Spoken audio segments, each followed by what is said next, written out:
Si San Pablo sa unang pagbasa mipahinomdom sa mga tao nga iyang gisangyawan, taga-asa ganitong tawhana. Wa mo naminaw. Taga-diin to sila. Taga Tesalonica. Iyang gipahinomdoman nga nagwali mi sa maayong balita diha kaninyo. Nya salamat sa inyong pagdawat o tungod ninyo mikaylap ang maayong balita ngadto sa to Grisya, Macedonia, sa laing mga lugar. Pasabot gipabunga sa mga tao nga gisangyawan sa maayong balita ang ilang nadawat nga maayong balita. Lingi ay mong tupad ing na nibunga na ang maayong balita nimo. Nibunga. Unsa maning maayong balita, makahatag og kaluwasan, lawas og kalag. Nya inig kadungog nimo aning mga butang nga makaluwas sa lawas og sa kalag, imo dayon ang praktison, mubunga na na. Pareha dinhi niingon ta makatabang gyud sa atong kaalimuot sa atong simbahan basta naatay upat ka hilipans. Di ba? Nya naadayoy nakadungog, daghan ang nakadungog. Nya doon nay upat ka donor sa upat ka hilipans. So kompleto na. Pero saad pa tong ilang. Mahibaw ana karong mga sunod nga mga adlaw kung ila bang dayonon. Pero at least ni saad na. Sa ato pa, ilan ang gi-practice, kaya naaman sila enough amount of money, tag 143,000 man more or less, niya plus pa sa installation expenses, musobra tingali gamay. Kanang, at least, nana sila gibuhat na ilang gi-practice ang maayong balita. Okay, mabutangan ginidinig upat kahilipans. Di naman kita mamaypay, labi na gyud ka ng mga misas Domingo nga huot kay ta dinhi, pinaypayay to the max man gyud. At least makuhaan tingalig mga 90 or 80 to 90% ang kaalimuot, kaayo na lang ana. Di ba? Nilingay mong tupad ina ni apil kag donate. Ingna ko no. Naay ni saad nga ilang angkonon ang upat. Pero kita unsaon man sa nato pag-apil nakadungog man sa tas maayong balita. Palit na lagslat. Di man ka kaangkon anang 143,100 pesos lang para sa installation fee. Di ba? 100 lang ay palitan. Anong antuson man animo nga wa man kas imong capacity. O na yan, ingon sa si San Pablo, nakita ninyo giunsa namo pagbuhat ang among kinabuhi samtang nagsangyaw mininyo. Sa ato pa, nibunga gyapon nila ni San Pablo ang ilang gisangyaw. Kay sila mismo nagbuhat man sa ilang gisangyaw.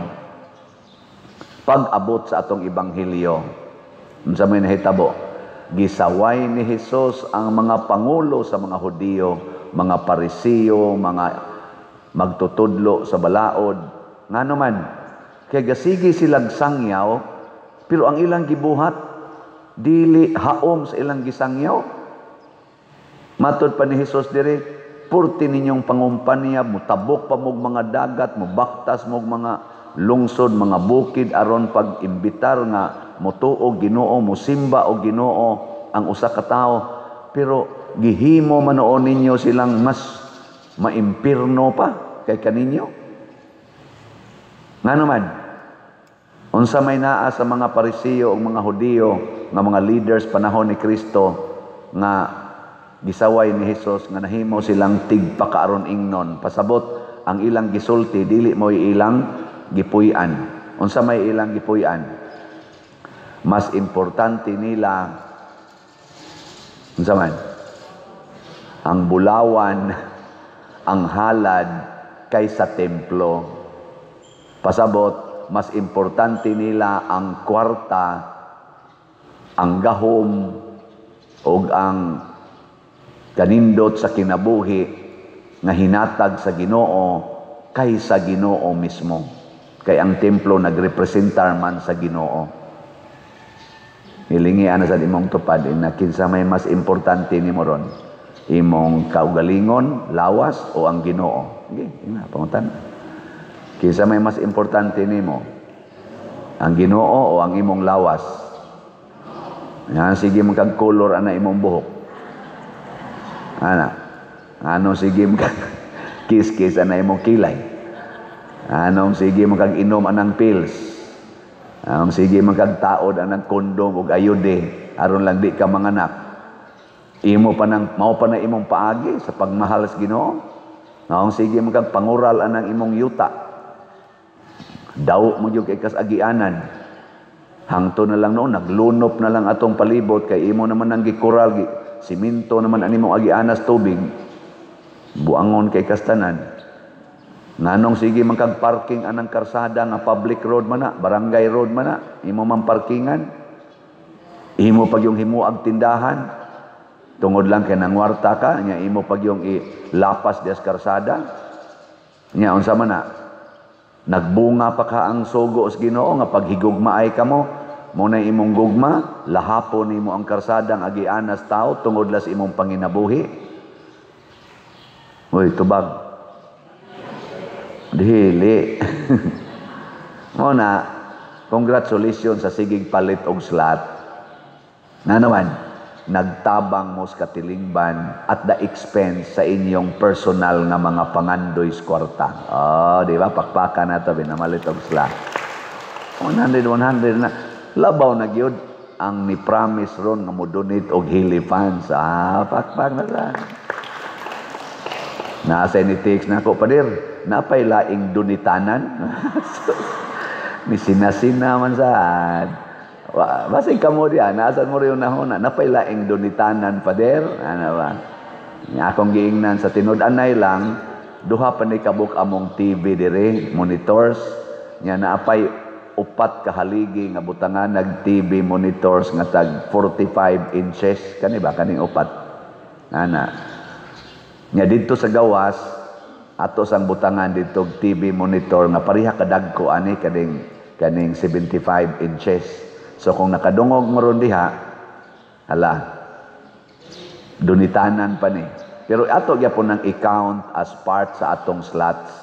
Muna kinisang mga hilipan donors inighatag nila sa kwarta, mga bati ninyo nga mo increase pod ang atong slot nga PPSC. Kay part man na siya sa PPSC. Nisugon man kong announce gahapon, kay ni text masad sila. Pagka gahapon, nanay ni donate og usa ka TV para dire sa haligi. So, tulo na lang ka 45 inches. Nya, naatingal ito'y usa nga tubig-tubigan, ni text na ko gabi, Father, ako nalay angkon anang 75 inches nga TV sa gawas, usa lang ako. Di usa na lang sa ditong kuwang. Mura malipay. Nako, sige, angkon mo diya. Og naamoy TV sa inyo nga 75 inches, bisan pa, og inyo nang gusto na nyong ilisan ba, kay ilisan ninyo mga 200 inches, inana. I-donate na lang na dire. I-donate na lang ba? Kay katubitang gihatag gahapon, sikanhan man to, ila man tong TV nga gamit, o niya, kanang ilisan Manila og bag-o nga dako-dako, gihatag dire. Nag naamoy TV nga 150 inches, o niya, gusto ninyong ihatag din kay ilisan ninyo atong dako na yun nga TV, dawaton ya po na nato, ibutang nato sa gawas. Para diya bas gawas. Kay, kita ra ba nato daghan kay mga tao labi na gyud og kana nagyong natay dagkong okasyon diri, simple lang gani nga Sunday mass, huot mga nga to gawas, di ba? Ug mao ni siya ang kinaiya sa tao nga nagpabunga sa maayong balita, wa mo patay sa maayong balita. Kumusta man ato mga leaders karon sa atong nasod, kinsa may nagpabunga sa maayong balita, ang Team Marcos o Team Duterte. Mauman aroy gasigig-tigi, gasigi pa man ni ron sila contest political leaders na to ba? Madako kig epekto nato. Kinsa man ron ang naghatag natong maayong balita, ang Team Marcos o Team Duterte. Bahala mo diya. Ato na sang ipakapin ang Team Leni Robredo. Mo'y naghatag, mo'y balita. Siya, bahala mo diya. Analyze lang. Daghang mga buangon leaders. Unsa may mga kinaiya sa ato mga leaders karon? Proactive. Reactive, not proactive. Ang leader mailhan nimo nga tininuod ng iya basta proactive. Unsa man ang proactive? Kamaong mo anticipate unsay panginahanglan, dili kay mo react ra kung naa na ang sitwasyon. Una pa manguros, naigo na skilat. Mao nay reactive. Pag announce sa suna ni President Bongbong Marcos last year, niingon siyang naa na tay 5,500 flood controls nga nahimo ug naa pay daghan nga ongoing pa. Di ba? Mao na yang gisulti. Mga 3 days after, gi-fact check dayon ni Karina. Diloy Karina nga bagyo ba? Di ba? Ni bagyo man to, Karina man to. Ay, si Corina. Karina to naingon gani ko adto nga si Karina dito sa ato, dito pa man ta ato San Vicente. Naingon ko, si Karina din hiba, active kay sa katikista o sa kananaang choir. Buutan kaayo, pero si Karina dito sa Manila, purti mang bangisa og sa tibuok Pilipinas, kay dako mga ito sanga ba to, ni baha og maayo ang Manila 3 days after. Yaon sa may explanation sa atong presidente, ingon siya, na-overwhelm ang mga flood control. Mao to yang una. Ang sunod ni ingon siya, nabangga sa barko, nabanggaan sa barko. Mao tong ning guho. Di ba mao man to explanation? Hinumdo mo? Awa mo kay hinumdo. Karon nahuman ng midterm elections, na may nidaog nga di sa Pika side natudlo pagyod nga chairman sa Blue Ribbon Committee nga si Senador Marcolita nag-hearing naman karon nya mura magtininuod dili man tiaw-tiaw giukay naman ang kamatuoran og nakit-an man didto nga naa di ay mga ghost projects sa flood control, naa di ay daghan nga substandards nga flood control. Una pa nilibot ron ang atong presidente, nilibot na siya, nya iya nang napamatudan, tinuod yun na ay ghost project, tinuod yun nga substandard. Mao na gitawag og kinaiya nga reactive. Nganong wa man na niya buhata katong paghumanyag sulti nga naay 5,500 unya pagkadangtag 3 days nakuan man dayo na lusno man. Nganong wa man to niya pangitaa ang kamatuoran, nganong iya man untang giingon nga na-overwhelm nga ghost projects manggidi itong kadaghanan, substandard manggidi ay nangalusno man, bisan gani na manggidi daghang mga video sa social media, wap agani baha na lusno naman. Ngano man tungod sa mga contractors nga nang wartag maayo, na agani usa ka contractor karon nga tibuok Pilipinas pila to ka 100 ba to ka bilyon ang iyang contract sa DPWH, og tungod ni ana nakapamalit siya daghan kaayong nindot nga mga sakyanan, daghan kaayong nindot nga sakyanan nga sa una maglisod gay sila bayad og tuition fee sa ilang anak. Naana sa interview karon, naana sa social media, tungod na sa mga reactive. Kumusta man to katong build ni President Duterte? Unsa man to? Proactive, reactive. Katubang dagko na kay itong mga karsada, gipanghimuag tulay, Gisiminto ang atong mga hapit tanang dan, suok-suok, apol na nga tos mga bukid, tungod sa build. Unsa man to? Reactive, proactive. Hinaya ninyong tingog. Kadtong war on drugs. Daghang kuan. Unsa man to? Tungod lang kay gusto niya nga mahunong ang drogas. Unsa man na? Proactive, reactive. Kadtong ilang sa to? War against Communist Party nga ilang gipalusno ang tanang mga communist, mga NPA nga mga gerilya nga mga kalihukan pinaagi sa ilang gitawag og social addressing of sa to NTM ILCAC unsa tong kana nga ilang panagaag eskwelahan, mga tubig, mga livelihood nga purting daghanang mga NPA ng surrender unya karon nabalik na sa atong kana ganing pangagamhanan na anay mga livelihood. Unsa man to? Proactive, reactive. Kadtong pagpasurrender nila sa mga drug addicts nga hundreds of thousands nga mga drug addicts nang surrender for the first time nga naay mo surrender tag 100,000 tag 500,000 nga mga addict unya gipang-rehab. Unsa man na? Active, proactive, reactive. Kining atong slot unsa man ni? Reactive, proactive. Pauli kita slot ani. Oo na. Atong naasay pagka-reactive nato, naasay pagka-proactive. Ang atong reactive karon naghimo ta og budiga og labhanan kay wa gid tay budigang tarong sa atong mga gamit ug ang atong labhanan lisod jud kaayo. Reactive na.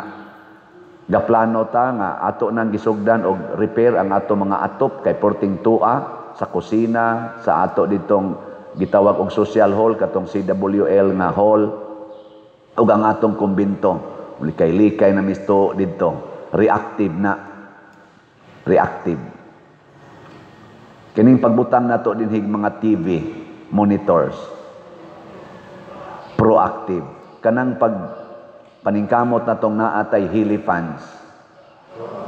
Dili reactive na kay gialimutan naman ta atong gibutangan. Nya mag-construct ta, nagplano tang mag-construct og CR diri skilid. Dako nga CR unsa man na? May nakhibaw mo. Reactive, proactive. Reactive kay gamay kay atong CR. Nya hapit na mo plug up na CR diri. Unya nagplano pud ta ato na nirong himuon nagpa-design ako og atong bag-ong Adoration Chapel. Unsa man na? Dili reactive kay wa man tay Adoration Chapel. Nya nagplano sad ta nga maghimog dako-dako nga social hall bisag simple lang kanang makaamo accommodate og 100 to 150 persons. Unsa man na? Proactive. Kaya na naman tayo mga social hall na naman sa tayo ka-meeting-meetingan pero maghimo gyud tag separate. Proactive na. Nya nagplano ta nga maghimo dihag mga mortuary. Unsa man na? Proactive kay pwede ra maghayaon sa inyong balay. Ato lang nang gibuhat kay para sa makatabang ta. Proactive. Wa man gina ingon nga necessity jud ayo karon emergency.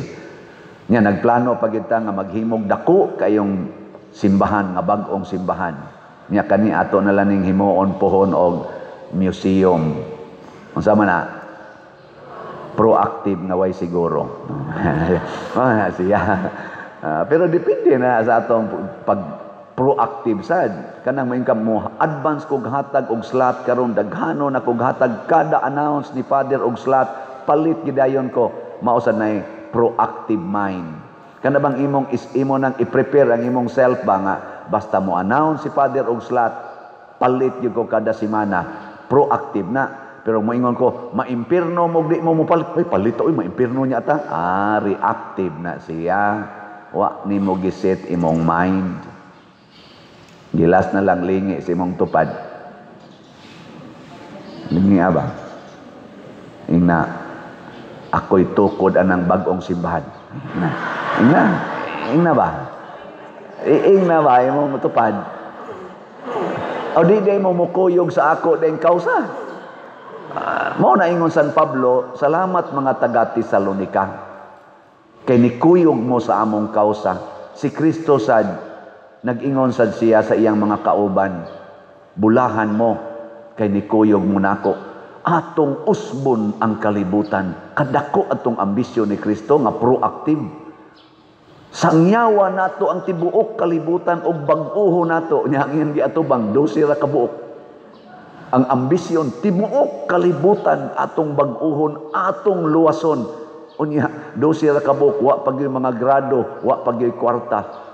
Pagkadako atong maong ambisyon, gamay ra kay nang atong ambisyon nga magtukod og bag-ong dako nga simbahan. Gamay ra kay na. Pero kung kuyog nato si Kristo, kuyog nato ang gugma sa maayong balita nga mao ang pag-alagad og pag-atiman sa atong katilingban alang sa kaluwasan, lawas ug kalag, mahimo ang tanan because there is nothing impossible with God.